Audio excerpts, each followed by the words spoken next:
La protagonista del tiempo de entrevista de hoy, presten atención, es una de las 30 jóvenes más influyentes de Europa y África. Esta elección por parte de una publicación no responde a que sea modelo de fotografía, que también es una de sus facetas, sino a su capacidad para aunar creatividad, innovación y tecnología. Es de Gallur, de Zaragoza, tiene 31 años y ha recibido numerosos premios, entre ellos del Consejo de Europa o de la propia NASA. Ha puesto en marcha asociaciones para visibilizar el papel de la mujer en el campo de la tecnología y para inculcar a los más pequeños el interés por la programación. Ha creado empresas y desde hace unas semanas es la primera mujer que dirige el Instituto Tecnológico de Aragón en sus 35 años de historia. Buenos días, Esther Borao. Buenos días. Sobre todo enhorabuena, lo primero. Gracias, gracias. ¿Cuántas veces le han dicho que le cunden mucho los años? Que para sus 31 años lleva ya un currículum impresionante. Sí, la verdad que pues, en cada entrevista me lo dicen, pero bueno, al final pues con ganas, ¿no? Y de hacer cosas y de poner tu semillita en el mundo, pues se hace a gusto. Acaba de llegar de Gambia, de recoger precisamente un premio. Sí, bueno, nos cogieron a mi compañero Luis Martín y a mí, sobre todo pues, por la innovación que hacemos en educación y el trabajo que hacemos para los niños, un premio de jóvenes líderes de Europa y África. Entonces estuvimos allí una semana pues también un poco conociendo lo que es la cultura y recibiendo el premio. ¿Cómo se lleva eso de que le digan que una de las 30 personas, de los 30 jóvenes más influyentes en Europa y en África, nada más y nada menos? Pues la verdad, cuando me lo dijeron al principio, yo lo leía y decía, no sé si, porque me escribieron por Instagram, que al final pues la tecnología y las redes, ¿no? Como une, pues yo decía, no sé si es broma, esto es un mensaje de verdad o es real. Pero sí, al final pues era real. Sí, porque además, precisamente por el tema de las redes sociales, muchas veces se habla de los aspectos negativos de las redes sociales, pero efectivamente también trae cosas buenas. Sí, en ese caso sí. ¿A usted, por su trayectoria, le gusta que le definan como inventora? Sí, bueno, al final es que yo estudié ingeniería industrial, pero a mí lo que me gusta realmente de la ingeniería industrial es la electrónica, porque bueno, pues todo lo que se te pasa por la cabeza, ¿no? Lo puedes crear, y al final es un poco la idea del inventor, ¿no? De crear cosas y pues eso, la imaginación y lo que tenemos, llevarlo a la realidad. Y a la realidad han llevado, algunos espectadores ya se estarán preguntando qué es esa especie de cubito que hay encima de la mesa, lo tienen aquí. Esto es lo que ha creado también junto a otros compañeros, son The Ifs. ¿Qué es exactamente este juguete? Pues es una familia de robots para enseñar a programar a niños a partir de los 3 años. Se dice pronto, a partir de los 3 años. Muchos pensarán, pero si ni siquiera saben leer, ¿ya pueden aprender a programar? Sí, bueno, la idea es que hemos hecho unas fichas que son con logos para que, bueno, pues sin necesidad de saber leer, ellos lo puedan entender. Entonces hay unas fichas que son de if, acción, ¿no? y then, reacción. Entonces con eso les enseñamos la lógica, a partir de que ellos pues, pueden crear sus propios inventos, digamos. Entonces, por ejemplo, pues pondríamos este que es de si me pones boca abajo, entonces enciende la luz roja, ¿vale? Entonces al ponerlo boca abajo se enciende la luz roja y entonces sería pues una lámpara inalámbrica que te pones en la mesilla. Y luego además, al ser una familia, ¿no? Pues las familias se comunican entre ellos. Entonces podrías decir, por ejemplo, pues tu hijo tiene miedo a ir al baño por la noche, ¿no? Entonces pues lo pondría uno en el baño y otro en su cuarto y diría, si me pones boca abajo, llama al otro personaje, y el otro diría, si me llaman, enciende la luz. Entonces el niño podría ver la luz desde su cuarto y poder ir al baño sin miedo. ¿Cuál es la reacción de los niños al probar ellos, al trastearlos, como se suele decir, estos objetos? Pues la cosa es que como son muy fáciles de programar y enseguida pues ves, ¿no? Que se enciende la luz, por ejemplo, si me das un golpe se enciende rojo, pues es la sorpresa, ¿no? Oh, se ha encendido y solo he puesto 2 piezas, ¿no? Pues al final lo que queremos un poco es que pierdan ese miedo, esa barrera a la tecnología de una manera muy sencilla, es un poco pues lo que buscamos. Y además está muy preocupada porque se impliquen ya desde el minuto 1 los niños, porque conozcan, pierdan ese miedo a la tecnología, pero también la conozcan, la practiquen, incluso la creen. Sí, y luego aparte hemos querido pues que no dependiera de un ordenador, ¿no? Por lo de que siempre están con el ordenador, las tablets, pues al final traerlo al mundo físico, al mundo tangible, y que pues incluso te lo puedes llevar en la mochila y llevarlo a cualquier parte. Y esto también es fruto de esa academia de inventores que tiene en marcha. Sí, empezamos hace 2 años junto a la editorial Edelvives y la pusimos en marcha en Aragonia y pues ahora mismo tenemos 150 niños y lo que hemos hecho es crear, digamos, un itinerario para que lleguen a ser inventores. Entonces cada semana pasan por un área diferente, mecánica, ciencia, robótica, electrónica y programación, y así digamos que pues conocen todas las etapas de las distintas materias de la tecnología y pueden también encontrar qué es lo que más les gusta. Claro, porque incluso usted tuvo ese problema a la hora de elegir qué carrera estudiar. Optó por ingeniería industrial porque era un poco la más amplia, porque al final uno no sabe exactamente qué parcela en concreto le va a interesar después, ¿no? Sí, pues al final cuando tienes 18 años que pues nunca te acaban de explicar bien lo que es cada cosa, entonces pues bueno, eliges un poco. Yo dije ingeniería industrial, no tenía así una vocación pura, ¿no? Dije ingeniería industrial, que es más global, conozco y bueno, pues ya me especializaré. Entonces también un poco sí que nace con esa idea, ¿no? De que ellos mismos pues empiecen a descubrir y conozcan qué hay, y cuando son más mayores, que tenemos desde 3 a 18 años, pues ya empiezan un poco a especializarse y a trabajar en proyectos a largo tiempo. ¿Y se puede decir que usted salió de un garaje, como se suele decir de Apple, de esa asociación que hay aquí en Zaragoza, en La Madalena? Sí, bueno, lo comparamos un poco con eso. Más que un garaje era, bueno, pues un cuartucho lleno de humedades y muchos trastos, porque además era un lugar compartido por más personas, y bueno, pues la asociación nació un poco de ahí, y la verdad que ellos son un poco los que también me impulsaron, porque al final eso, estás en la carrera, pero ves que te faltan, ¿no?, personas que piensan un poco como tú, y ellos son las personas que encontré que decía, al fin alguien que me entiende. Claro, porque ¿cómo le nace a usted ese gusto, esa intención de empezar a crear y de empezar a conocer la tecnología, la innovación? Además, usted se declara como una persona muy creativa y quería aunar todos esos aspectos en la tecnología. Pues bueno, después de hacer la carrera en Zaragoza me fui de Erasmus a Polonia y luego estuve de Seneca en Sevilla. Entonces al volver del Erasmus era como había pasado una época de pues aprender sobre todo pues más cultura, más relaciones, el inglés, a volver otra vez a la realidad, ¿no? Y era en plan, quiero hacer algo distinto, ¿no? Y toda esa etapa pues me apetecía mucho aprender cosas nuevas.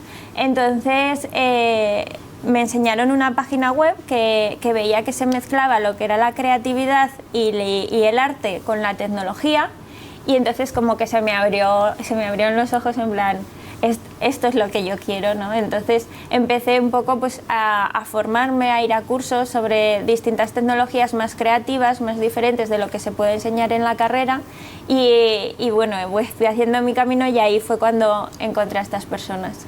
Una de las cosas que muchos investigadores y muchos inventores como usted nos cuentan es que precisamente hay que ser bastante autodidacta, porque es difícil irse formando, o por lo menos llegar con una formación prácticamente terminada al momento en el que uno sale de la facultad, y tiene que ir serpenteando por los cursos de formación, por las especializaciones, para ir adentrándose en el mundo que a uno le gusta. ¿Habría que pensar en rediseñar la oferta académica que hay? Bueno, tampoco me quiero meter mucho, pero sí que creo que habría un poco pues que mezclar, hacerla como más transversal, que hubiera no solo la parte tan teórica que hay de la ingeniería industrial, sino que se viera un poco también la parte más práctica, la parte más empresarial que se hace en las empresas, y bueno, y que al final no sé, se pudiera un poco conocer las dos partes, no solo tan la teórica. Y además es que, claro, se habla de empleos del futuro, pero hay que formarse en el presente y probablemente en empleos que todavía se desconocen que van a existir. Es muy difícil esto para poder animar a los jóvenes a que se adentren en determinadas profesiones, ¿no? Sí, bueno, en la academia también un poco con esa intención les enseñamos también pues temas de comunicación, de creatividad, innovación, de trabajo en equipo, liderazgo, porque al final pues no puedes saber de todos temas, ni puedes saber, ni es bueno especializarte en algo. Entonces es mejor que abran la mente y que pues vayan descubriendo. Y en constante renovación, sí, me imagino. Sí. Otra de las cosas que les preocupa, además de empezar a adentrar a los niños en este mundo de la innovación y la tecnología, es visibilizar el papel de la mujer en el campo tecnológico. Forma parte de varias asociaciones que precisamente intentan eso. ¿Hay un techo todavía para la mujer? ¿En el campo tecnológico más o es simplemente en la misma línea que el resto de campos? Bueno, en el campo tecnológico más, pero al final hay que visibilizar un poco en todos los campos, ¿no? Y bueno, yo por ejemplo, pues al final como siempre estaba con chicos, pues tampoco eres consciente, ¿no? Pues al final tu día a día es y ahí, bueno, y vives bien, o sea, la gente se porta bien contigo. Pero al raíz de hacer los robots, cuando empiezas un poco a ver el cliente, pues te das cuenta que pues, los pasillos de las jugueterías, como están un poco tan marcados de cuál es el del chico, cuál es el de la chica, o los mismos padres cuando compran los juguetes, porque al final un poco la sociedad nos mueve a eso. Y entonces yo, que me encantan los robots, pues un poco a través de Daves, pues quería eso, ¿no? Que también acercarle a las niñas y hacerlos, los hemos hecho estéticamente pues más amigables para que las niñas se sientan atraídas por ellos. Sí, porque a través de los colores es verdad que todavía se siguen diferenciando juguetes, también ya efectivamente de la propia, de la propia temática, es algo cultural. ¿Se va rompiendo este tipo de estereotipo para decir, no, pues los robots para los niños y las muñecas para las niñas? ¿Se va rompiendo? Sí, esto? se va rompiendo, y de hecho cuando ya empiezas a ver los panfletos de que llegan Navidades, ya van intercambiando los papeles, pues ponen una cocina y sale un niño, o ponen una caja de herramientas y sale una niña, pero sí que siempre ha habido un poco marcado, aunque sea inconsciente, pero lo han marcado, y bueno, poco a poco se va rompiendo. Esto hablamos en edades tempranas, en los niños, pero también en las carreras tecnológicas, aunque se nota que cada vez hay más mujeres, pero sigue habiendo un predominio de los hombres, por ejemplo, en matemáticas. ¿Sigue siendo así? Sí, eso, hay que hacer fuerza y ayudar, y bueno, están cada vez haciendo más programas para cambiarlo, pero al final pues culturalmente es un peso que hay y que pues hay que hacerlo poco a poco. Hablamos también del Instituto Tecnológico de Aragón, que es a donde acaba de llegar. ¿Cómo ha aterrizado? Lleva pocas semanas en el cargo, pero ya me imagino que con ideas de lo que quiere poner en marcha.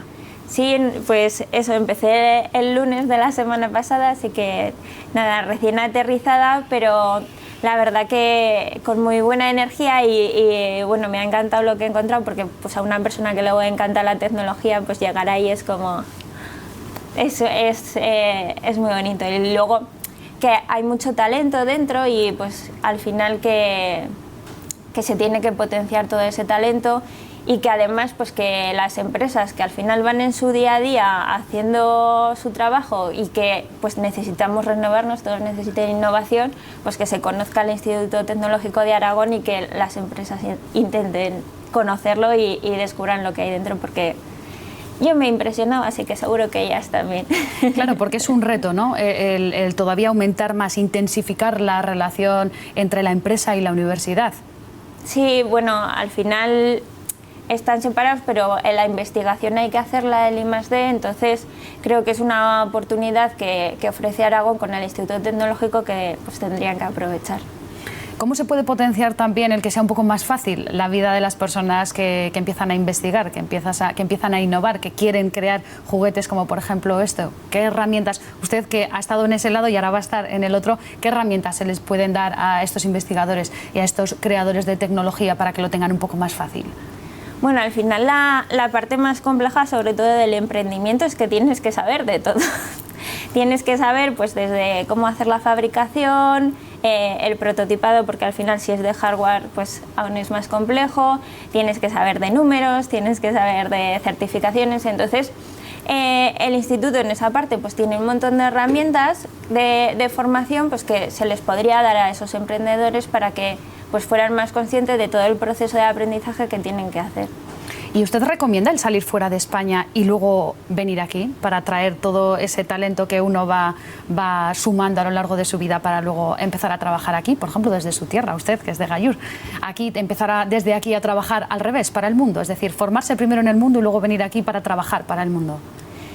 Yo creo que es muy bueno, o sea, ya igual si no quieres vivir mucho tiempo fuera, pues por lo menos visitar distintas ciudades, porque culturalmente te abre mucho la mente, y además conoces otras formas de cómo lo hacen en otros lugares.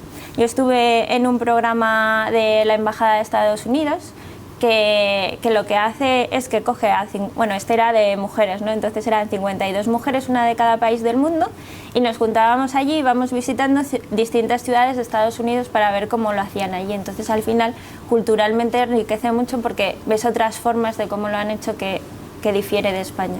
¿Y España tiene mucho que envidiar al resto de países en cuestión tecnológica y de innovación? Bueno, yo creo que nos falta más creérnoslo que envidiarlo, porque cuando estuve en el programa al final te das cuenta que se habla de Silicon Valley, se habla de Nueva York, pero fuimos a pequeñas ciudades y estas pequeñas ciudades era un Zaragoza, no distaba mucho más. Entonces, yo creo que es más nosotros mismos creernos de que podemos hacerlo. Y dentro de España, además, Zaragoza y Aragón, porque Aragón es una tierra donde cada vez encontramos a personas más jóvenes y más profesionales en el ámbito de la innovación y la tecnología. Se empiezan a hacer muchas cosas y además se dan a conocer, que es otra de las tareas pendientes, ¿no?, que siempre se tiene en este campo. Sí, además, pues yo que vengo del emprendimiento, hay una red que se llama AGE, que es de jóvenes empresarios, que la verdad que se mueven mucho y están haciendo cosas muy bonitas por Aragón y por los jóvenes empresarios para que pues además conozcan a otras empresas y se cree una red y al final que el talento está.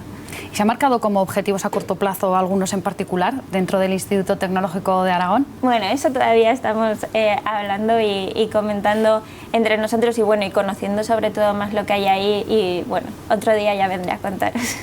Decía, por lo menos para que nos apunte alguna idea, decía que se quedó con la boca abierta cuando entró en el ITA, en el Instituto Tecnológico de Aragón. ¿Qué es lo que más le llamó la atención? ¿Qué es lo que más le sorprendió? Pues me sorprendió que con lo que me encanta la tecnología no conociera todo lo que se hace ahí. Entonces, pues sí que me gustaría, ¿no?, que las personas, y también las empresas, que no lo conozcan, pero sobre todo las personas que conozcan todo lo que se hace ahí, lo que se hace en Aragón, porque la verdad que es para estar orgullosos. Pues muchas gracias por estar en directo con nosotros, Esther Borau, nueva directora del ITA, y que sea una etapa muy fructífera y que podamos dar a conocer todas esas ideas y todos esos proyectos que va a desarrollar durante los próximos años. Gracias. Muchas gracias.